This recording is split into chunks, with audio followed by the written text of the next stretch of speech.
पर आपत्ति दर्ज करने एवं वनाधिकार कानून के अनुसार बिंदु खत्ता राजदूताओं की अधिसूचना जारी करने बाबत महोदय, उपरोक्त विषय वनाधिकार अधिनियम 2006 के अंतर्गत बिंदु खत्ता राजदूताओं के दावे के संबंध में सादर अवगत कराना है कि दिनांक 17 फरवरी 2024 को उपखंड स्तरीय वनाधिकार समिति द्वारा दावा स्वीकृति के बाद दिनांक 19 जून 2024 को जिला स्तरीय वनाधिकार समिति नैनीताल द्वारा बिंदु खत्ता की प्रस्तावनी शासन को भेजी गई थी। जिला स्तरीय समिति द्वारा प्रेषित रिपोर्ट में त्रुटियां प्रतीत होने पर ग्राम स्तरीय वनाधिकार समिति ने 7 आंशिक संशोधन कर निवेदन किया, जिसे उपखंड स्तरीय वनाधिकार समिति एवं जिला स्तरीय वनाधिकार समिति द्वारा सर्वसम्मति से आंशिक संशोधन कर दिनांक 30 दिसंबर 2024 को अनुपूरक पत्र शासन को भेजा गया था। नंबर 2, इन रिपोर्टों के आधार पर ही राजस्व परिषद ने भी अधिसूचना जारी करने हेतु अपनी आख्या सहित शासन को पत्र प्रेषित किए थे। ग्राम स्तरीय वनाधिकार समिति बिंदु खत्ता के निवेदन पर तत्कालीन मुख्य सचिव महोदय द्वारा 2 बार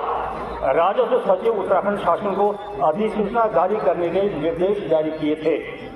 इसी अवधि में जनजाति मंत्रालय भारत सरकार द्वारा भी बार बार पत्र लिखकर उत्तराखंड शासन को बिंदु खत्ता राजदूताओं की अधिसूचना जारी करने के निर्देश दिए थे। यही नहीं, क्षेत्रीय सांसद और विधायक जी द्वारा भी अधिसूचना जारी करने हेतु शासन को पत्र प्रेषित किए हैं। नंबर 3, महोदय, इन सभी पत्रों और रिपोर्टों से मैं वनाधिकार कानून के अंतर्गत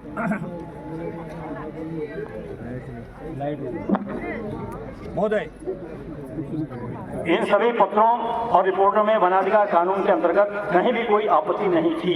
यदि बिंदु खत्ता राजस्व ग्राम के दावे में कोई कमी होती तो दिनांक 25 सितंबर 2025 को शासन स्तर पर हुई बैठक में कार्यमुहूर्त में मुख्य सचिव द्वारा जिलाधिकारी नैनीताल को दिए निर्देशों में आपत्तियों का उल्लेख अवश्य किया जाता, क्योंकि उत्तराखंड में राजस्व ग्राम की अधिसूचना जारी करने का अधिकार केवल शासन को है। और इसी क्रम में वर्ष 2023 में रामनगर और हरिद्वार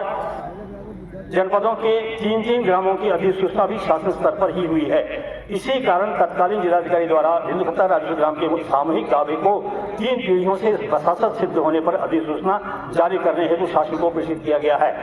महोदय, बिंदु खत्ता राजस्व ग्राम के सामूहिक दावे को 16 माह तक शासन में लंबित रखने के बाद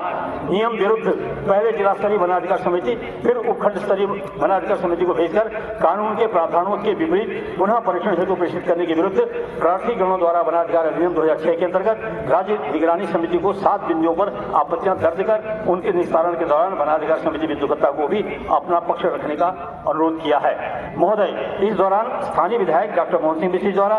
जनता में बयान दिया जा रहा है कि बिंदु खत्ता राजस्व ग्राम के लिए सरकार बिंदु खत्ता सहित अन्य गोट खत्तों के मामले कैबिनेट में लाकर नई पॉलिसी बनाने जा रही है।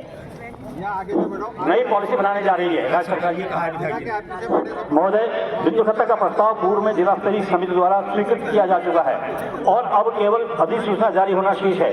परंतु सरकार द्वारा वनाधिकार कानून को छोड़कर अन्य पॉलिसी लाने से बिंदु खत्ता राजस्व ग्राम की प्रक्रिया न केवल बाधित होगी अपितु फाइल को केंद्र सरकार भेजने से फाइल को माननीय सुप्रीम कोर्ट से भी अनुमोदन लेने की आवश्यकता पड़ेगी, जहां 4 सितंबर 2006 से ही बिंदु खत्ता सहित 47 गोट खत्तों का प्रस्ताव लंबित है। विदित हो कि वनाधिकार अधिनियम 2006 में जिला स्तरीय वनाधिकार समिति को अधिकार होने के अलावा अन्य किसी कानून में राज्य सरकारों को वन भूमि के अनारक्षण का अधिकार नहीं है,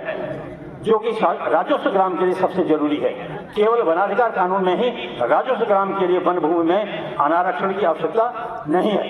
अतः वनाधिकार समिति बिंदु खत्ता सहित समस्त बिंदु खत्तावासी विधायक जी के उक्त बयान पर आपत्ति दर्ज करते हुए आपसे निवेदन करते हैं कि वनाधिकार कानून की धारा 31(3)(1) के तहत